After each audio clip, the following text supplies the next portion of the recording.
وَلَقَدْ يَسَّرْنَا الْقُرْآنَ لِلذِّكْرِ فَهَلْ مِن مُّدَّكِرٍ۔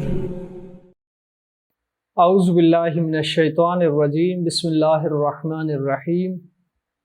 السلام علیکم ناظرین محترم، آسان احکام چینل میں آپ سب کو خوش آمدید کہتے ہیں۔ ناظرین محترم، اللہ تعالیٰ نے انسان کو بیہودہ خلق نہیں فرمایا۔ اللہ تعالیٰ نے انسان کو وجود بخشا اور اس کے لیے کچھ ذمہ داریاں معین فرمائیں۔ ان ذمہ داریوں کی معرفت کے لیے اللہ تعالیٰ نے انسان کے آغاز خلقت سے انبیاء کا سلسلہ بھیجا، جو سلسلہ حضرت محمد مصطفیٰ صلی اللہ علیہ وآلہ وسلم پر آ کر ختم ہوا۔ حضرت محمد مصطفیٰ صلی اللہ علیہ وآلہ وسلم نے اپنی رحلت سے پہلے امت کی رہنمائی کے لیے اپنے 12 نائبین یعنی ائمہ طاہرین علیہ السلام کی شکل میں تعارف کروایا، جن میں سے پہلے حضرت امام علی علیہ السلام اور آخری ان کے سلسلہ نسب سے حضرت امام زمان اجل اللہ تعالیٰ فرجہ شریف ہیں، جو اس وقت امر خداوندی کو فالو کرتے ہوئے پردہ غیب میں ہیں۔ لہذا عزیزان محترم، اس زمانے میں جس زمانے میں ہم رہ رہے ہیں، ہمارے اوپر جو ذمہ داریاں اللہ تعالیٰ نے ڈالی ہیں، جن کو ہم دوسرے لفظوں میں احکام کہہ سکتے ہیں، حلال و حرام کے احکام، نجاست و طہارت اور نماز کے اور باقی سارے جو مسائل ہیں، ان احکام کو ہم نے سیکھنا ہے کیونکہ ہم ان کو فیس کر سکتے ہیں۔ لہٰذا جب ہم ان کو فیس کریں گے، ہمارے سامنے اس طرح کے احکام آئیں گے، تو ہم ان احکام کو کہاں سے سیکھیں؟ ظاہر ہے اس وقت ہمارے پاس نبی کی شکل میں جو ہے اللہ تعالیٰ کا خاص بندہ موجود نہیں ہے، امام کی شکل میں اللہ تعالیٰ کا کوئی خاص بندہ موجود نہیں ہے جس سے ہم جا کے ڈائریکٹ رابطہ کریں اور اپنی مشکل کو حل کروائیں۔ لہٰذا ہمیں اپنی ذمہ داری کو پورا کرنے کے لیے اور وہ چیزیں جو اللہ تعالیٰ نے ہمارے اوپر فرض کی ہیں یا وہ چیزیں جن سے اللہ تعالیٰ نے ہمیں روکا ہے، ان کو پھر کہاں سے حاصل کریں؟ یہ وہ سوال ہے جو ہمیں پیش آ سکتا ہے، ایک عقل مند انسان کو پیش آ سکتا ہے۔ لہٰذا اس سوال کے حل کے لیے ہم کچھ نکات کی طرف آپ کی رہنمائی کریں گے، جن نکات کی طرف جو ہے اگر متوجہ ہم ہو جائیں تو اس مسئلے کو ہم آسانی کے ساتھ حل کر سکتے ہیں۔ لہٰذا عزیزان محترم، ان مسائل کو سمجھنے کے لیے آئیے بورڈ کی طرف رجوع کرتے ہیں۔ دیکھیں عزیزان من، پہلا جو نقطہ ہے ہمارے پاس وہ یہ ہے کہ نبی یا امام موجود نہیں ہے جس سے معلوم کریں۔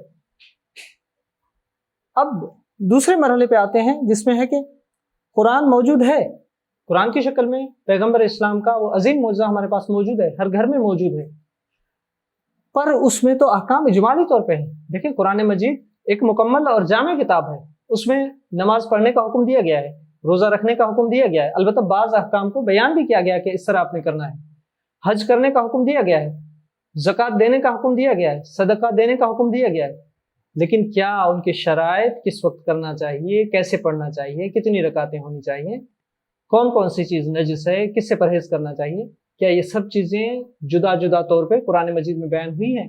نہیں عزیزان میں۔ تو پھر ان چیزوں کو ہم کہاں سے حاصل کریں؟ کیونکہ ہمارے پاس نہ نبی موجود ہے، نہ ہی اس کا وسیع امام موجود ہے۔ تو اب دوسری جو چیز ہے جو ہمارے پاس اس وقت موجود ہے اور جس کی طرف ہم رجوع کر سکتے ہیں، وہ ہے احادیث کی کتب موجود ہیں، کیا ان کی طرف رجوع کریں؟ ظاہر ہے ہمیں اپنے مسائل حل کرنے ہیں تو احادیث کی طرف رجوع کرنا پڑے گا۔ تو یہاں پہ ایک بڑی مشکل جو ہمیں پیش آ سکتی ہے وہ یہ ہے کہ خود احادیث کی کتب کو اس وقت تک یعنی 1400 سال گزرنے کے بعد ہم تک پہنچتے ہوئے ایک لمبا عرصہ گزر چکا ہے، اور آپ کو پتا ہے کہ پرانے زمانے میں جس طرح آج لکھائی کا ایک سسٹم ہے کہ آپ کتاب کی شکل میں، ایک PDF کی شکل میں یا دوسری شکل میں اپنے مواد کو محفوظ کرتے ہیں، اس وقت لوگ کیا کرتے تھے؟ حدیث سنی، اس کو لکھ لیا یا یاد کر لیا، پھر دوسرے کے لیے بیان کیا۔ آپ نے دیکھا ہوگا ایک خبر جب ایک کنٹری میں واقع ہوتی ہے تو مختلف نیوز چینل اس کو شائع کرتے ہیں۔ جب نیوز چینل اس کو شائع کرتے ہیں تو آپ نے دیکھا ہوگا کہ ہر نیوز چینل پر ایک الگ کیفیت سے بیان ہوتی ہے، یعنی سیم جس طرح ایک نیوز چینل نے بیان کیے اس طرح نہیں ہوتی۔ تو ظاہر ہے کیا اس زمانے کے لوگ بیان کرنے میں خطا نہیں کرتے تھے؟ بالکل کرتے تھے۔ البتہ کچھ ایسے لوگ بھی تھے جو بیان کرنے میں خطا نہیں کرتے تھے، اور جیسے ان کو نبی یا امام فرماتے تھے ویسے ہی دوسروں کے لیے نقل کرتے تھے، یا پھر اس کو لکھ لیتے تھے۔ اور جس طرح تاکید بھی ہے کہ قید العلم بالکتابہ، علم کو لکھنے کے ذریعے سے قید کر لیں، کیونکہ اگر آپ نہیں لکھیں گے تو آپ بھول جائیں گے۔ لہٰذا وہ لکھتے تھے اور لکھتے لکھتے وہ حدیثوں کی کتب بن گئی۔ اور پھر اس طرح ہوا کہ کچھ منافع پرست لوگوں نے احادیث کی کتب میں دستبرد کی، یعنی کیا کیا کہ احادیث کی کتب کو یا تو بدل ڈالا یا جھوٹی اور من گھڑت حدیثیں ان میں ڈال دی، یا من گھڑت حدیثوں کی الگ سے کتاب لکھی۔ جب حدیثوں کی کتاب ہمارے سامنے آئیں گے تو ہم دیکھیں گے کہ احادیث میں بہت بڑا اختلاف ہے۔ اب اس اختلاف کو ایک عام بندہ جو دفتر میں کام کرتا ہے، جو ایک باہر ملازم ہے جس کو عربی کا صحیح نہیں پتا، اور وہ شخص جس کے کام بہت زیادہ ہیں، اس کے پاس اسٹڈی کرنے کا اتنا ٹائم نہیں ہے، تو کیا وہ احادیث کی کتب کو سمجھ سکتا ہے؟ یقیناً نہیں۔ تو اس صورت میں پھر کیا کرنا چاہیے؟ تو یہاں پر دیکھتے ہیں کہ ہمارے پاس 3 راستے ہیں۔ پہلا یہ کہ خود قرآن و حدیث کے ماہر بنیں، یعنی ہم خود مجتہد بنیں، جائیں ہم قرآن کا علم حاصل کریں، عربی کا علم حاصل کریں، تفسیر حاصل کریں، ائمہ طاہرین کی وہ روایات جو تفسیری ہیں اور پیغمبر اسلام کی وہ احادیث جو تفسیر بیان کر رہی ہیں، ان کو سیکھیں، ان کو سمجھیں، کیونکہ عربی ہماری زبان نہیں ہے، اور پہلے تو ہم نے عربی سیکھنی ہے، اس کے بعد عربی لغت کا ماہر بننا ہے، اس کے بعد قرآن مجید میں یا حدیث میں جو الفاظ استعمال ہوئے ہیں ان کی حقیقی معنی کا علم حاصل کرنا ہے، اور پھر حدیث کے جو مختلف علوم ہیں، کیونکہ حدیث نقل کرنے کے لیے راویوں کا ایک سلسلہ ہوتا ہے، یعنی مثال کے طور پر میں نے سنا فلانے سے، فلانے نے سنا فلانے سے، فلانے نے سنا فلانے سے، اور پھر یہ سلسلہ جا کے نبی یا امام تک ختم ہوتا ہے۔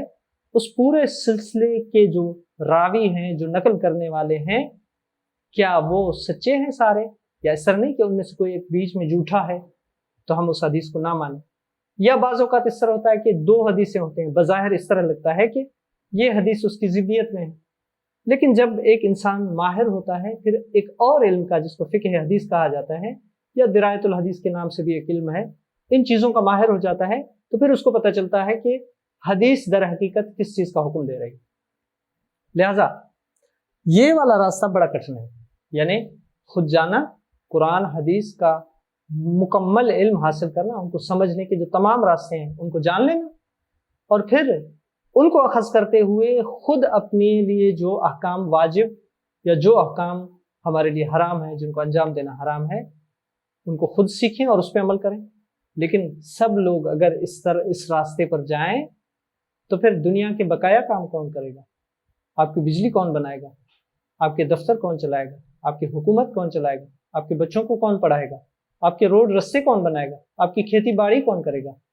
سب کو جانے کا حکم نہیں ہے، کچھ لوگوں کو جانے کا حکم ہے، وہ جائیں اور ان چیزوں میں ماہر بنے، ان چیزوں میں ماہر بنے۔ دوسرا جو راستہ ہے، کیونکہ ہم نے کہا کہ 3 راستے ہیں ہمارے پاس، پہلا خود ماہر بننا، دوسرا احتیاط کرنا۔ احتیاط کرنا یعنی کیا؟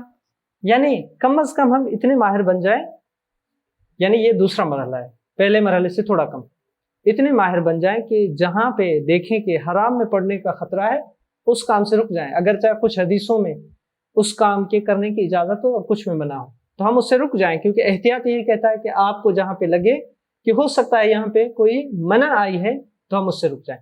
اور ایک دوسری چیز جو ایک جگہ پہ ہو سکتا ہے واجب کی طرف ہمیں لے جائے اور دوسری جگہ میں ہمیں مستحب کی طرف لے جائے، یعنی وہی سیم چیز ہو سکتا ہے ایک حدیث میں مستحب ہو اور ایک حدیث میں واجب ہو، تو اس صورت میں ہمیں کیا کرنا چاہیے؟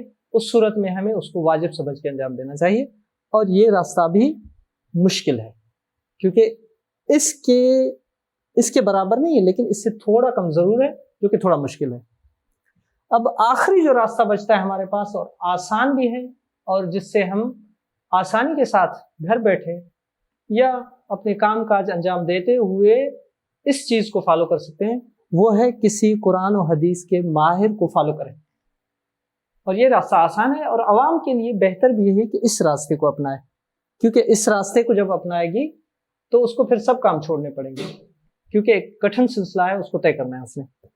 اور دوسرا جو راستہ ہے وہ بھی اگرچہ اس سے تھوڑا آسان ہے، لیکن یہ بھی تھوڑا مشکل ہے۔ بعض اوقات ہم وہ چیزیں جو ہمارے اوپر ہو سکتا ہے واجب نہ ہو، ہم ان کو واجب سمجھنے بیٹھ جاتے ہیں، اور بعض وہ چیزیں جو ہمارے اوپر حرام نہیں ہو سکتا ہے ہم کو حرام سمجھے، کیونکہ ہم نے احتیاط کا راستہ اپنانا ہے۔ اور پھر تیسرا راستہ جو ہے ہمارے پاس وہ یہ ہے کہ ہم کسی قرآن و حدیث کے ماہر کو فالو کریں۔ لہٰذا عزیزان من، اس تیسرے راستے کو آسان الفاظ میں جو رائج لفظ کہتے ہیں تقلید، یعنی پیروی کرنا، یعنی اپنے آپ کو کسی کے سپرد کرنا تاکہ وہ آپ کو ہاتھ سے پکڑ کے اس راستے کی طرف لے جائے جس کا اللہ تعالیٰ نے حکم دیا ہے۔ السلام علیکم ورحمۃ اللہ وبرکاتہ۔